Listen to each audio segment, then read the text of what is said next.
ក្មេងប្រុសម្នាក់គ្រាន់តែមិនបានប្រុងប្រយ័ត្នស្រាប់តែសត្វពីងពីងមួយបានវាចូលទៅក្នុងមាត់របស់គាត់ក្នុងរយៈពេលមិនដល់កន្លះឆ្នាំផងគាត់ក៏បានក្លាយជាអាយ៉ងរបស់សត្វពីងពីងនោះវាពិតជាគួរឲ្យអាណិតខ្លាំងណាស់មិនទាន់ឲ្យសិស្សដទៃទៀតមានពេលប្រតិកម្មផងស្រាប់តែសត្វពីងពីងបានបើកការវាយប្រហារសិស្សទាំងអស់ភ័យស្លន់ស្លោស្រែករត់គេចយ៉ាងឆ្លាចូលពួកគេរត់លឿនប៉ុណ្ណាក៏ដោយសត្វពីងពីងនៅតែដេញតាមពីក្រោយមិនលែងដូចជាវាមិនបានរកអាហារអស់រយៈពេលយូរមកហើយ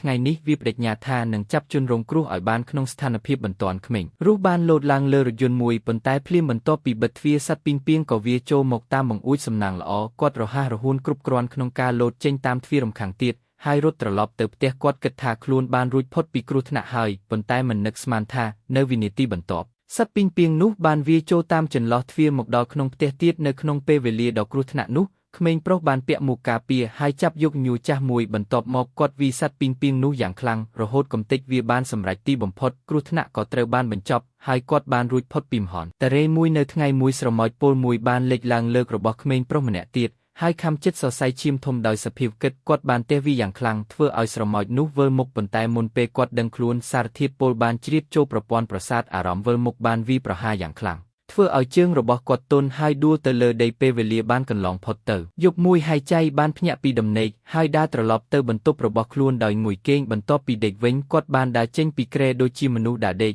ហើយទៅដល់ផ្ទះបាយនៅទីនោះគាត់បានបើកទូទឹកកកហើយញ៉ាំអាហារគ្រប់យ៉ាងដែលមាននៅខាងក្នុងព្រឹកឡើងពេលភ្ញាក់ដឹងខ្លួនគាត់ភ្ញាក់ផ្អើលយ៉ាងខ្លាំងព្រោះឃើញសម្បកស្ករគ្រាប់និងអាហារជាច្រើនរាយប៉ាយពេញកម្រាលឥតគាត់មិនចាំអ្វីទាំងអស់អំពីអ្វីដែលបានកើតឡើងកាលពីយប់មុននៅពេលអង្គុយញ៉ាំអាហារពេលព្រឹកជាមួយឪពុកគាត់ចាប់ផ្ដើមដឹងថារាងកាយរបស់ខ្លួនកំពុងមានបញ្ហាចម្លែកដបទឹកដោះគោដែលគាត់កាន់នៅក្នុងដៃមិនថាខំកូវីយ៉ាងណាក៏មិនរបូតចេញឡើយមិនយូរប៉ុន្មានគាត់ថែមទាំងច្របាច់កែវកញ្ចក់មួយបែកដោយដៃទេទៀតផងដោយខ្លាចឪពុកស្ដីបន្ទោសគាត់បានប្រញាប់យកកាបូបសាឡាហើយរត់ទៅសាលាប៉ុន្តែពេលគ្រាន់តែចង់បើកទ្វារថ្នាក់រៀនគាត់បានទាញដងទ្វារចេញពីទ្វារទាំងមូលធ្វើឲ្យមិត្តភ័ក្តិរបស់គាត់ភ្ញាក់ផ្អើលយ៉ាងខ្លាំងនៅមេរៀនហាត់ក្បាច់គុនគ្រូចង់រកសិស្សម្នាក់មកសាកល្បងជាមួយទោះបីហើយចៃមិនហ៊ានលើកដៃស្ម័គ្រចិត្តក៏ដោយក៏គ្រូបានជ្រើសរើសគាត់ដោយចៃដន្យនៅពេលជាមួយគ្នានោះស្ត្រីម្នាក់កំពុងរត់ហាត់ប្រាណនៅតាមផ្លូវមួយស្រាប់តែបុរសចម្លែកម្នាក់កាន់ពូថៅបានលោតចេញពីគុម្ពស្មៅហើយចាប់ផ្ដើមដេញតាមនាងប៉ុន្តែស្ត្រីនោះមិនបានដឹងអ្វីឡើយ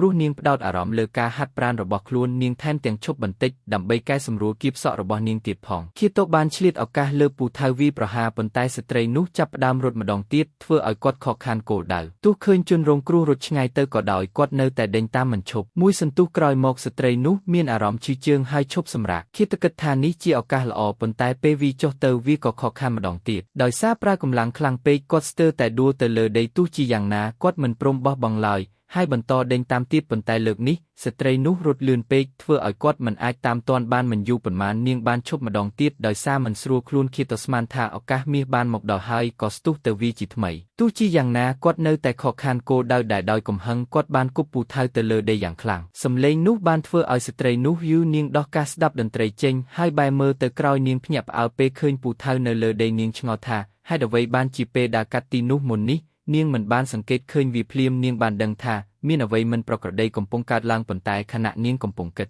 ស្រាប់តែបុរសកាន់ពូថៅនោះលោតចេញពីគុម្ពស្មៅខាងក្រោយនិងស្ទុះមករកនាង